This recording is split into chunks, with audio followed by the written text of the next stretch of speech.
questions, thoughts, discussion, how it relates to your research or work, or anything else that you are thinking about. Okay. Hi.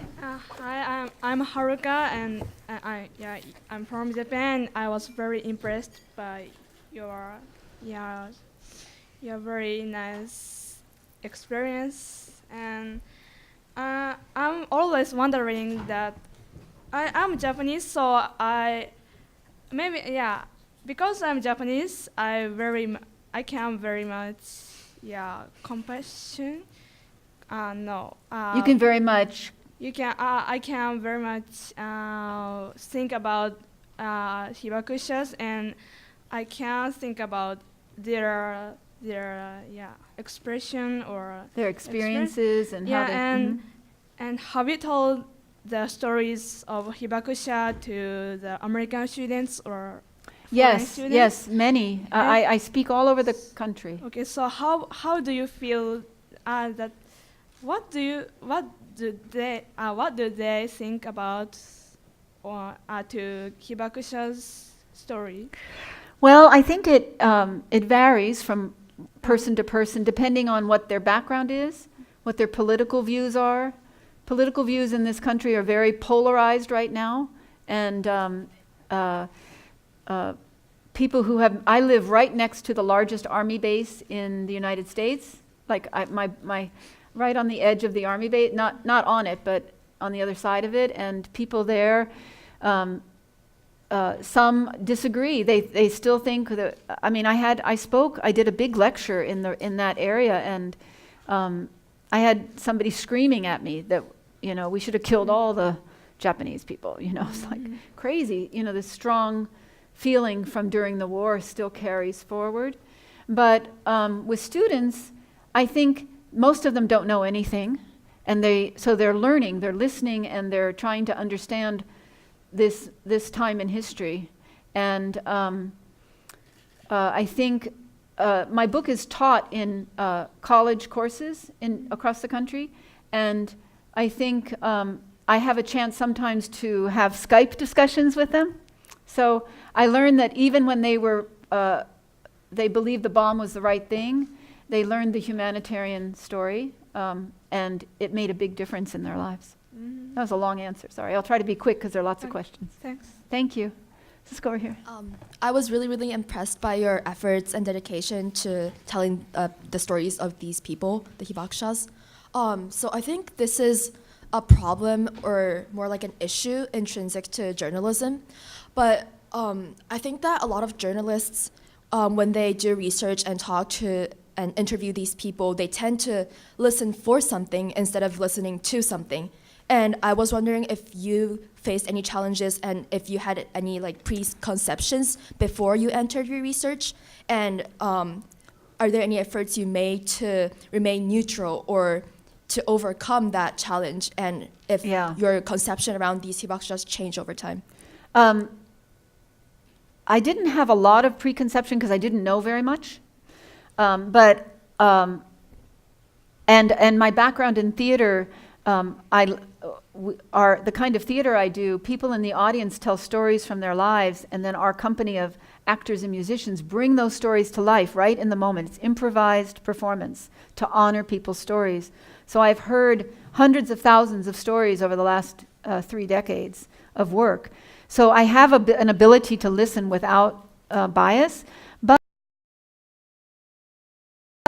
and I had to work really hard to understand them and see them and then untangle them and not, the fact that I wrote the book might be included as a bias, because some people would say, because I care about their stories, that's already a bias. Mm-hmm. But other than that, I really, really, really worked hard. There were things about the Japanese people that I thought I didn't like, and I didn't want to write about. There were things that were not great about America that I didn't want to write about, or when I disagreed with America, or when America did something right, even though I was angry about the bombs. So I had to really untangle that, and it was a difficult challenge, and I became a much I think it made me a better human being. Thank you. Thank you. Hello, ma'am, and thank you for that wonderful presentation that you gave. I would just like to preface my question by saying that, no one could really say that the decision to deploy the nuclear bombs on Hiroshima and Nagasaki was the right choice, but many do argue that there was no other choice. I don't really believe in that, and I would just want to ask you, what should President Truman have decided, and if you were in the position to make that decision, what would you have decided to do? I don't know. I spent my time on this story. This alone took 12 years, so I didn't analyze that carefully. But I think the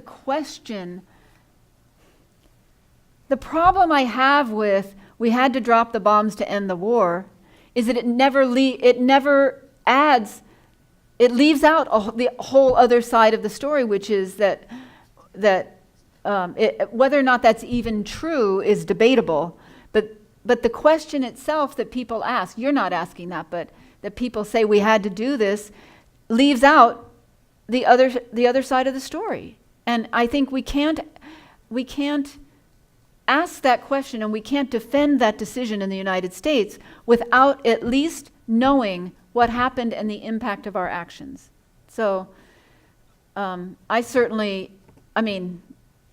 it's hard to know that it was a very complex historical time, and Truman didn't know, had just learned about the atomic bombs, and I'd have to enter into that mindset and that time in history more carefully to answer you in any real way. Thank you. Yeah. I honestly don't know either. I know, it's very complex. Thank you. Let's go here. Hi, Hi. I'm Didiko. My question is kind of far from your story, but since this year's topic of CIF is ban treaty, what kind of treaty would you make if you could? Oh, that would be easy if I had magic, I think we all would like to see, the elimination. I think that, I learned a lot from all of you and the students here at MIS who spoke about some of the challenges of the nuclear weapons ban treaty. I personally feel like it has a lot of merit and can benefit from the critical thinking that was offered here as well.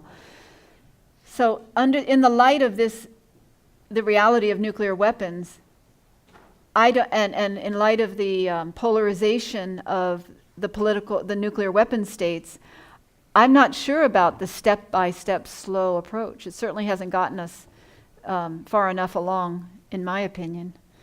So I'm not sure, I'm not a policy analyst, but I do know that I want to see as much action as we can in our lifetime and then beyond. Thank you. Thanks. I'd like to thank you for remembering my question from yesterday. I appreciate it. I'm kind of seeing parallels to another situation that the U.S. had. Back in the Vietnam War, we obviously used chemical defoliants, and they had the unintended side effect of, causing cancers. This is kind of personal to me because my great uncle's son, I think, died of lung cancer because of exposure to Agent Orange. So this is kind of a very important question. Do you think the U.S. should be responsible for anybody that was affected by, a military decision, the dropping of the bombs, the use of chemical defoliants, or anything within the past? Well, 50 years? I'm very much in the minority on this, but I think yes, especially as civilians. It's hard for me to delineate, at least civilians, maybe more, but yes, I do personally think that. I think that we have a responsibility to understand and take accountability for the impact of our actions on people who had no role in the war, but in any war. But I'm not in the majority on that at all. Thank you for answering. You want to take a few questions at a time? Sure. So we'll do 3 questions. I'll try to do the best I can, and then we'll go here for 3 questions. Thank you so much. I really appreciate that you tell the story of Hibakusha and the story and of the fact of my hometown. And I really live near the place where Mr. Taniguchi Sumiteru was attacked Oh, by you the atomic really? bomb. Yeah. Oh. And my grandmother is also Hibakusha, and I'm doing like kind of activity that to tell the story of Hibakusha. And I think your work is really big step toward a peaceful world, and your work must be the light for the Hibakusha. My question is that when you tell the story of Hibakusha, is there like any points that you really careful or you want to emphasize? Yes, that is my question. Well, when I tell the stories, oh no, sorry, go ahead, yeah. So I'll remember that question. Thank you for your great lecture. I'm from Nagasaki. Yeah. Then, as you know, the number of hibakusha is decreasing now. So now it is becoming more difficult to tell the hibakusha story. So in order to inherit the terrible events happened in Hiroshima and Nagasaki, what do you think we younger generation can do?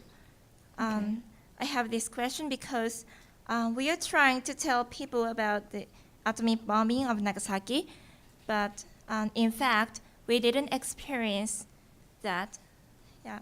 So I always feel powerless. Mm-hmm. So I'd like to hear your idea what we should do from your point of view. Thank you. Thank you. So I would ask you the most impressive memory with Mr. Taniguchi, if you have, because I remember that my teacher showed the Japanese students a documentary when I was elementary students several years ago. Yeah. Great. So briefly, when I don't always tell Mr. Taniguchi's story. I tell the main stories I tell are Mr. Taniguchi or Mr. Yoshida. Some of them, I choose the stories because some of the other hibakusha, I don't want to give away too much. So if someone reads the book, they will already know everything. Sometimes if you tell what happened to somebody early on is, it's too much to tell in a presentation. So theirs are the easiest to tell. They're also very easy to relate to for the audience. So I look for the moments that I can tell that people will hopefully connect in some way. And my favorite story is for talking with audiences is Mr. Yoshida when he was in his 60s standing, 70s actually, standing in front of an audience. He's the one who was very, very, very disfigured, and there's some photographs of him early on, and you'll see, and deciding to stand in front of a group of students for the first time and tell his story, and the power of that, and the drama of that, and the fear that he had, and the courage that he had, is an amazing moment. Also, he's really, really funny. He's hilarious. And so that's my favorite story to tell, but I wanted to illuminate Mr. Taniguchi today. The decreasing number of hibakusha, I think it's important to, whatever story or stories you tell, get to try to study it as carefully as you can, using as many sources as you can. Who asked that question? Thank you. And so that you feel solid in your research, and then forget about your powerlessness. It's not about you, it's about their stories. So if you can bring accuracy and humanity and truth to the story, then it doesn't matter if you feel powerless. You're bringing their story. That's my thought on that. And the impressive memory, oh my gosh, there's so many with Mr. Taniguchi. Maybe one. When I first started the book in 2003, my 10-year-old daughter went with me to Nagasaki on my first research trip, an interview trip. And we took the train from, I think we took the train from Tokyo all the way down to Nagasaki. And we got off the train and Mr. Taniguchi was waiting for us. And he took my little girl's hand and was holding it and walking in front of me. I was back with the suitcases. And but it was so sweet to see this this Japanese older hibakusha with a little American girl, and two people I cared about very much. So that's one of many. Sorry. Is this? Okay. I just have a quick question about, because you took 12 years to write this book, did you have to keep flying back and forth between America and Japan, and if there were any challenges with that you had to face? Okay. Yeah, thanks. My question is very similar to the first question, but if I tell the story about hibakusha, which points is the most moving to the audience? Because Yeah. I'm just curious about what you learned about your perspective throughout the 12-year process. Like, if you learned about like any biases you learned while growing up in the U.S. or stuff like that. So yeah. No, I had no biases. No, I'm kidding. Okay, first question. Over 12 years, what some of the challenges? There were a zillion challenges. Yes, I traveled 5 times to Nagasaki for interviews, research, and that the challenge, that wasn't terribly challenging. It was always thrilling to go, but the entire book project was extremely expensive. Between the travel, and I had a team of 7 translators who were helping me because I had so much stuff to translate, and I'm not that great anyway. And I had a full-time researcher who I couldn't have done the book without. I paid her for 11 out of the 12 years that I worked on the book. So finances were a big deal for me, and sometimes I ran out of money. And I could retire now if I didn't write the book, but I am happy not to be retiring right now. So those are a few, and the writing of the book itself is so challenging. It's 70 years, it's these 5 stories, it's the story of the entire city. How do you tell that? And tell it in a way that makes it readable and interesting and engaging, and people still want to turn the page. That's a lot to figure out. The most moving. Wait, I'm afraid the second question, my notes are not that clear. Who asked the second? Oh, yeah. What was it again? You can just say it and I'll repeat it. I'm first. Oh, you were first. Who was the second question? Second. Okay. Oh, yeah. So when you're talking with people, and this would be true even for those of you who are not telling hibakusha stories, but just telling. So if you are moved, do you know what moved means? If you are moved by something, a moment in someone's life, if you can figure out how they told it, why you felt moved, then if you tell it in a similar way, other people will most likely feel it. The goal is for the stories, details help. Details matter because like how people look, what things smell like, the 5 senses help, because if you use those 5 senses, then when people are listening, they are experiencing that. Just like when we're reading a book, the same, the senses that brings it to life for people in their imaginations. And yeah, so if you know which moments are the most important, and then you have to sometimes weave in a little extra information to help make sure that people understand when you're going from one part of this person's life to another. You have to give a little context. I didn't tell much about Mr. Taniguchi, and I didn't read about his because of time, but there are beautiful stories about him as an older man. So I hope that helps you. Does that help you? Okay. And the last question, perspective and biases, I kind of already addressed that, but